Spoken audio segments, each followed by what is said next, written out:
Today, we are going to talk about SAT subject tests. A question that I often get from students is, should I even take an SAT subject test? What are they? Which ones do I need to take? So first of all, the answer to this question is a bit complicated. It depends on what schools you're applying to, and every school has different preferences, and you just have to look those up according to all the schools that you're applying to. But I know that's kind of a frustrating answer because many students don't even know where they're applying. The majority of schools suggest that you take at least 2 SAT subject tests or require that you take 2 SAT subject tests. In general, if you're applying to any engineering programs, especially if they're going to be competitive engineering programs, you're going to need an SAT math subject test and a science subject test. But let's get into more specifics. So now what we're going to do is go over groups of colleges that have similar policies toward the SAT subject tests. Some schools require 2 SAT subject tests no matter what. Other schools say that you can choose. You can either take the ACT or you can take the SAT-1 and at least 2 subject tests. And then some schools recommend but don't require that you take SAT subject tests. And finally, we have some schools that have said they do not require SAT subject tests at all. There's a few schools that have unique policies, and we're going to go through some of those as well. So here we go. First, we're going to start off with a list of colleges that require 2 SAT subject tests no matter what. Those colleges are Harvard, Pomona, Haverford, Dartmouth, Princeton, MIT, and Williams. Now, some of these schools get even more specific in terms of which tests in particular you have to take. For example, Princeton requires engineering students to take at least 1 SAT subject test in either physics or chemistry and 1 in mathematics, either level 1 or level 2. MIT requires all students to take an SAT subject test in math level 1 or 2 and a test in either biology, chemistry, or physics. Another question that I get from students is, do I need to take the SAT subject test if I'm taking the ACT? And the answer really depends on the school you're applying to. There are actually some schools that will let you either take the ACT or you can take the SAT-1 with subject tests. These colleges are Yale, Amherst, University of Pennsylvania, Duke, Vassar, Tufts, Columbia, Brown, Rice, and Swarthmore. Now, I'm going to add a few little caveats to some of these as well. Vassar, for example, requires that you take your SAT subject tests in different subjects, so you can't take the math level 1 and the math level 2 and think that you're done. Not so impressive. You want to diversify so that colleges get a feel for what you can do. Next, Tufts requires those who are going to the sciences or engineering to take a math level 1 or 2 in either physics or chemistry. Swarthmore also gives you one additional option, and that is you can take the SAT and the ACT, but you don't necessarily have to take the writing section of the ACT. So you could get out of taking SAT subject tests if you're applying to Swarthmore by taking the ACT, and you could even skip the writing section of the ACT if you didn't want to do that. Next, we have a list of colleges that recommend at least 2 SAT subject tests. And these colleges are Stanford, Berkeley, UCLA, USC, Northwestern, and Emory. Just like the other colleges we talked about, these schools also have some preferences. Even though they say it's just a recommendation, they have recommendations within those recommendations. So those recommendations are Stanford prefers that you have math level 2 instead of math level 1 if you're prepared enough to take it. Berkeley highly recommends that you take SAT subject tests if you're applying to the College of Chemistry and the College of Engineering, and that you have math level 2 and at least 1 science of biology, chemistry, or physics, depending on what major you're applying to. So for example, if you're applying to a biology major, then having a biology SAT subject test is going to be in your favor. UCLA does not require but highly recommends that you take math level 2 and 1 science of biology, chemistry, and physics, depending on the major you're going into.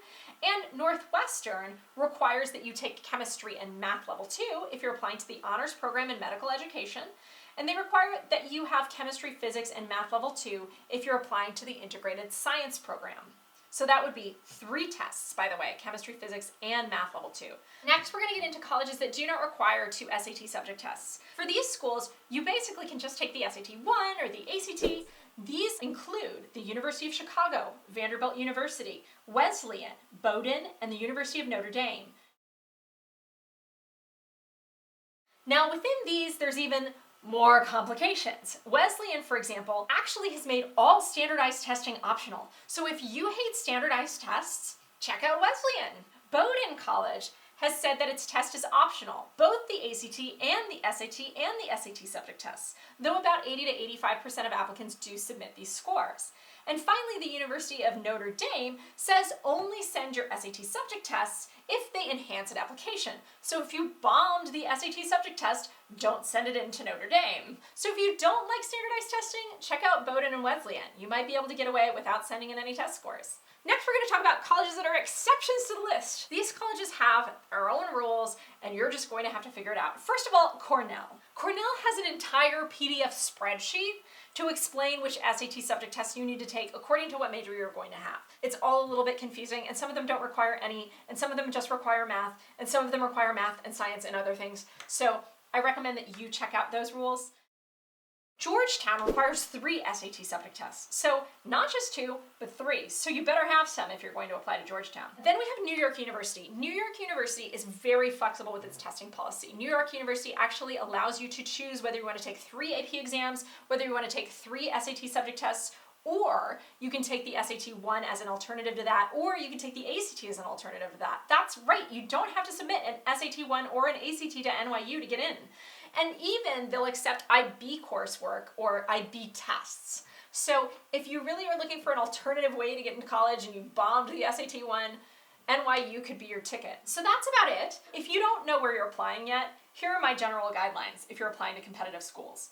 Number 1, take the test when you're ready to take the test. That means align your AP test schedule or your final schedule with your SAT subject test schedule so that you only have to study once. Number 2, take SAT subject tests in subjects that you think will improve your overall application. If you're a rock star at physics, then you should be taking the physics exam. If you're amazing at literature, well then take the SAT subject test in literature.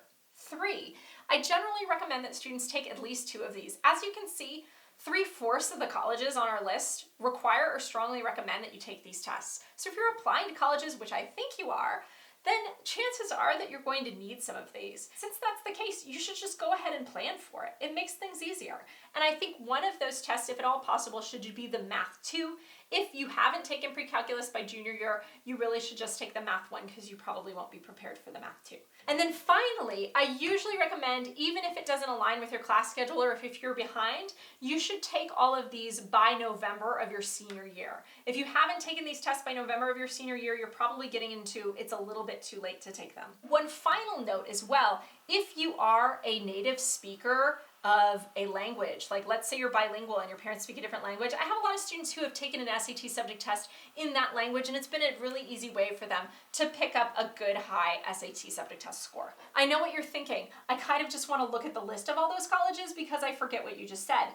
You are in luck. They're all on our blog at SupertutorTV.com. You can look at that link below. You can go and you can look at these lists. You can print them out. You can put them on your bulletin board and start to make plans. Until I see you next time, you can like us on Facebook. You can thumbs up this video. You can subscribe to our YouTube channel, and you can follow me on Twitter. I will see you next time on SupertutorTV.